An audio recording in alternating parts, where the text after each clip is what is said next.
0.7 FM Radyo Sagada Matutyan Manragsakan Ay salido may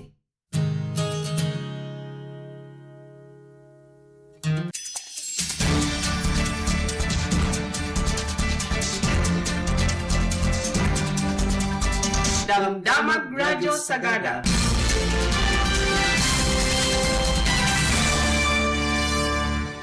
Di Radyo Sagada at umuna ti tangatang nga mangidanon kadagiti damdamag. Iti 104.7 FM, idanon mi kada kayo ti madama mapaspasamak iti pagilian, iti Cordillera ken Northern Luzon. Ken banbanag may panggap iti komunidad. Damdamag Radyo Sagada.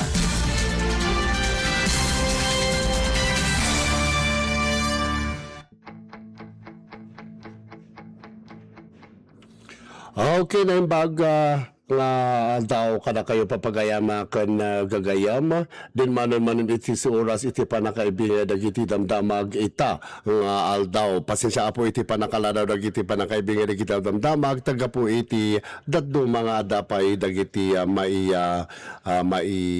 salpak iti istasyon tayo apo ento no madamdaman na awan iti dagiti daddo mapay nga nakadit iti tatay gapo iti ada iti na han nga nagbalin iti equipment sayo kagayam. Anyway, manipod dagiti ulo dagiti damdamag iti lokal damdamag iti ulo ng dagiti detalye na papagayam iti dagdag suporta para iti agtultuloy is RR operations iti Sagada.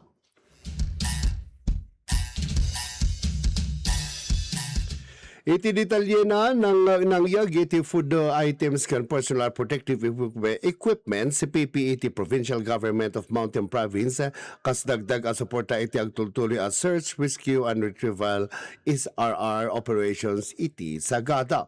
Dagiti a supply kat para kadagiti responders kan personal direktamente nakipasit iti operasyon tapno adda dagiti kasapulan da bayat iti panagtultuloy iti panagsukisok para ken Sofia magalgalit orya. Iti panagpay iti augmentation support iti naiturong babaen iti bili ni Governor Bonifacio C. Lacwasan Jr., Provincial Governor ken Chairperson ti Provincial Disaster Risk Reduction and Management Council PDRRMC ti suporta ket mangipatalged dagiti responders iti field ket adda dagiti kasapulan a supply bayat anang tuloy da wenno nagtultuloy da iti search operation. May nayon pa may sa response team binubuo ATNM personal money po iti Provincial Government of Mountain Province iti makipag iti agdama nga is RR operations tapno ma-augment dagiti personnel nakipasat ita iti response efforts. Ni Governor Lacwasan ket nang ipatulod iti namnama ken kararag na para kini Sofia ken iti pamilya na. Pakita namot iti panagyaman kan panang pressure na pressure na kadagiti amin a responders iti agtultuloy a dedikasyon panagibtor kan panagserbida iti panagaramid iti search kan retrieval operation. Agtultuloy iti panagkaykasada iti aming responders, volunteers, LGUs kan provincial government iti daytoy patag operasyon. Sapay kumata iti kolektibo nagpursige iti panagkaykaysada iti responders ket manangiturong iti panakasarak ken Sophia ken mangipaay iti kasungbat ken suporta akasapulan iti pamilya.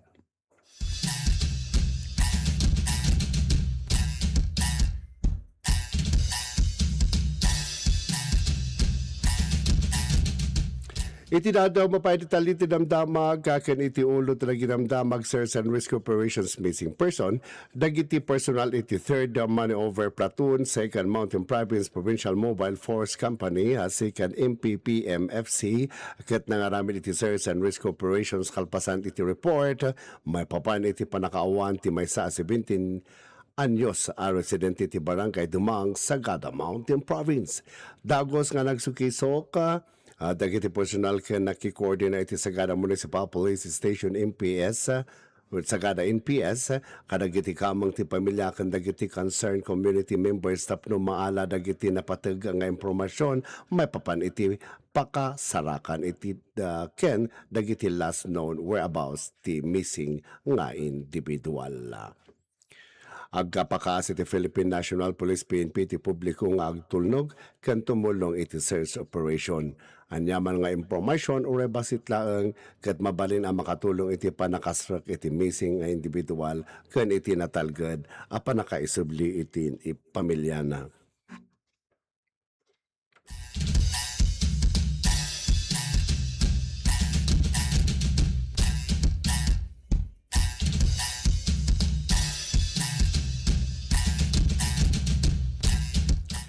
Iti dumapay damdamag iti Gia Ethiopia nalpasan iti search, rescue and retrieval operations ti Gisad Sor, Baguio City. Iti Camp John Hay Allen, Baguio City, iti Joint Task Unit panagkaykasa ti Gia Ethiopia, iti panakikoordina na kadagiti concerned government agencies, local authorities, can rescue personnel, Keta nalpasan iti search, rescue and retrieval SRR or operational iti Gisad Sor, Baguio City iti Agosto 11. Iti dati ang operation aming 13 tao ang napiktaran iti landslide kat na accounted for. Agraman ti talo ang nasalakan as si bibiyag kan sa ngapulo ang nakumpirmar natay. Dagiti talo ang nasalakan sa sibibiyag kat naipan iti Baguio General Hospital Medical Center para iti medical treatment iti agdama.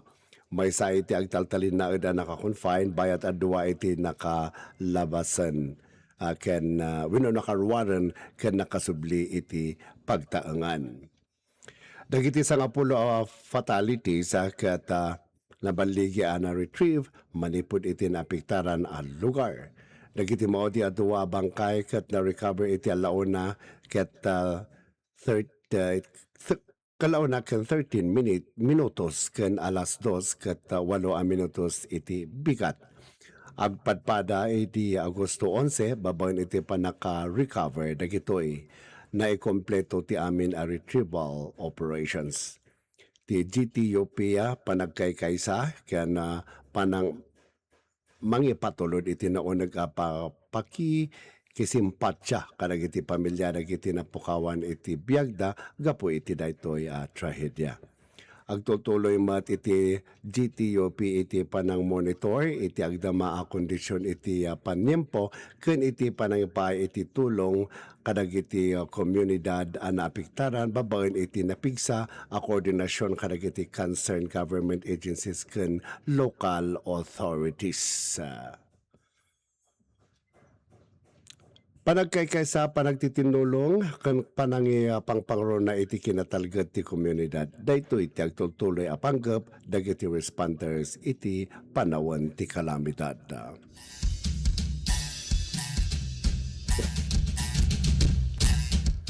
Iti dadumapay lokal adamdamag iti Barangay Bayo nakaawat iti 2.5 farm to market road project. Iti Bayo Bontoc, Mountain Province, formal anang inaugurate na turnover kanaawat ti concreting of farm to market road project ti Barangay Bayo ti Agosto 5, 2026. Amang marka iti panakalpas iti may sakarag iti upat a proyekto iti infrastruktura nagpundaran babawen iti local government support fund support the Barangay Development Program LGSF SBDP. Nagrugi ti seremonya iti panangi bendisyon iti nalpa sa proyekto iti panangunahan ni Pastor Jeff Sagibal iti Kingdom Enforcers Group. Nakipasit ti seremonya dagiti opisyal iti Municipality of Bontoc, dagiti representante iti Department of Interior and Local Government DILG, iti regional and provincial offices, dagiti personal iti 102 2nd Infantry Battalion, Philippine Army, dagiti project implementing partners, opisyal kan resident iti Barangay Bayo ken dumapay nga stakeholders. Iti proyekto ket nanamnama nga mga mangpapartag Wenamang pabilig iti koneksyon na dagiti Highland Farms iti sentro ti ekonomiya mabaen iti nasayat a natalged ken mas durable adalan. Iti panakakompleto iti farm to market road ket napateg iti panangipasayat iti transportasyon dagiti agricultural products panakapabasit iti gastos ken oras iti panangiyeg iti ani ken palawa iti oportunidad dagiti manalon iti barangay Bayo. Iti proyekto ket mangipakita met iti agtultuloy a panagtitinulong ti national government, local government, ken dagiti partner agencies iti panangipaay iti infrastruktura a makatulong iti panagduas ti dagiti komunidad.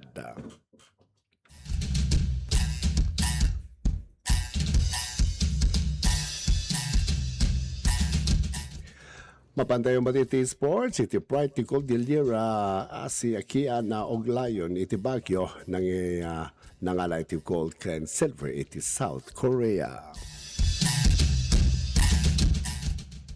Nangiparangarang iti ni si Kia na Oglayon, iti kina-proud ti Cordillera iti international stage kalpasan ang ngabak iti dua medals iti 2026 World Taekwondo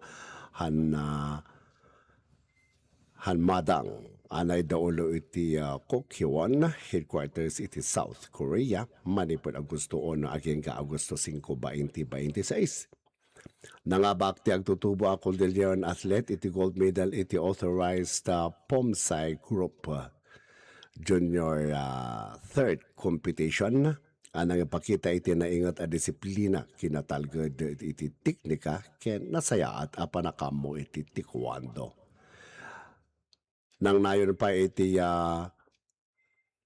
kampanyada iti silver medal iti team demonstration competition iti nang ipakita iti napigsa at teamwork, koordinasyon kan panakay pagkompetensya iti international level. Ti dua medals ni Oglayon ket saan lang a personal a panakabak no di iti ket maysa nga panagrago ken pagpasindayag iti Cordillera ng rona iti syudad ti Baguio. Congratulations AC Kiana Aglayon iti panagbaligi ket mangted iti inspirasyon kadag iti agtutuba Cordillera sa mga mangiporsige iti sports ken mangitantuto iti nagan ti region iti international stage.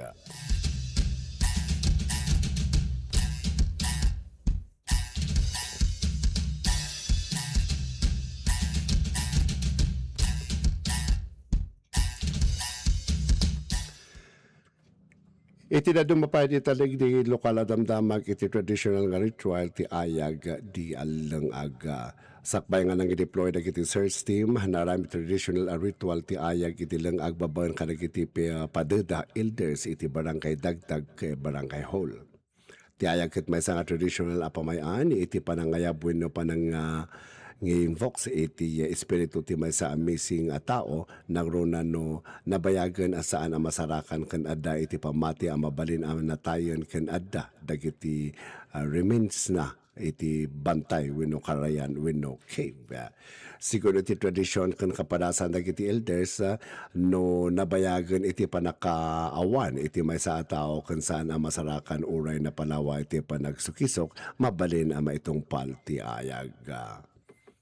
Dahil kat pasit ti kultura kan traditional panakamo dagiti elders kan naaramid sakpa iti deployment dagiti search team. Agto iti itaada ito Agosto 11 agtultuloy iti panagsukisok iti Central Barangays iti Sagada. Dagiti team sa Association of Southern Guides, Southern Sagada Environmental Tour Guides, when no asset kat ng rugi iti operasyon iti ang Killing River, ang nagturong iti upstream bayat ang iti daduma teams kat nagsukisok iti river systems, caves, bantay, kanda dumapay posibleng pakasarakan. Iti bigat 16 at teams binubuo iti 98 personal iti na i-deploy Edical man na ipatulod dagiti teams iti field iti agarop alas 8 iti bigat. Iti malamat edical man kadada iti 14 teams sa agraman iti 96 personal iti mobilize manan para iti panagtultuloy iti search operation.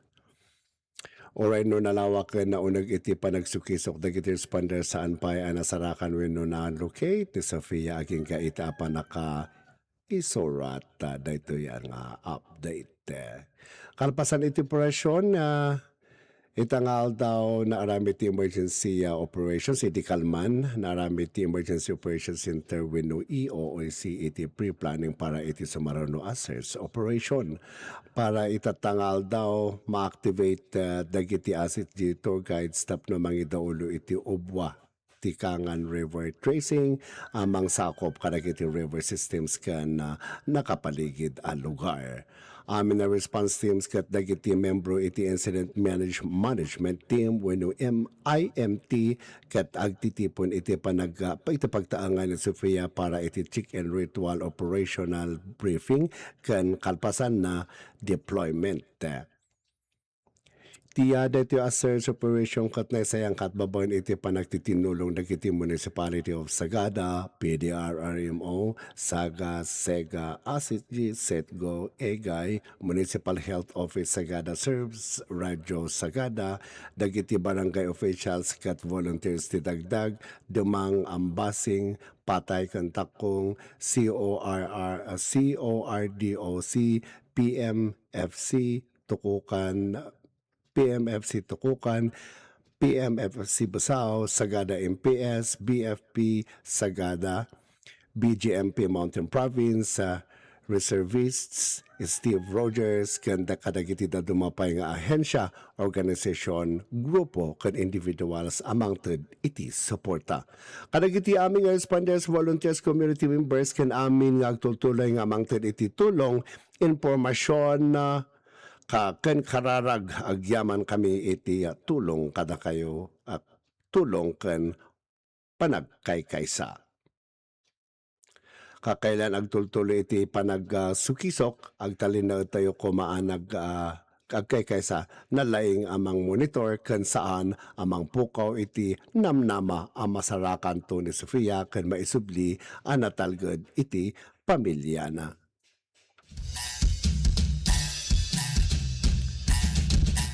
So dagita pa lang dagiti damdaman ka maibingay tayo itatangal daw kan itatangal daw iti Huwebes siyak ni Mario Arafi nga nang ibingay ka dagiti sumagmamano adamdamag na imbag ngal daw kada kayo amin nga awan labas sa